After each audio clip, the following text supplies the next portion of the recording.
लागतो माऊलीच्या जिव्हाळ्यात जो डोलतो मातलेला शिवारात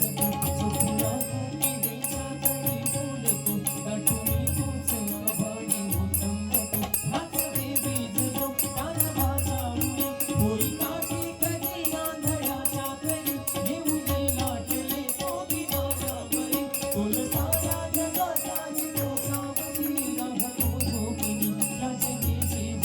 एका पाशाने तो सांग मावलगा बघून घडून दारांतरंगातला देव धावलगा बघून घडून दारांतरंगातला देव धावलगा बघून घडून दारांतरंगातला देव धावलगा जय जय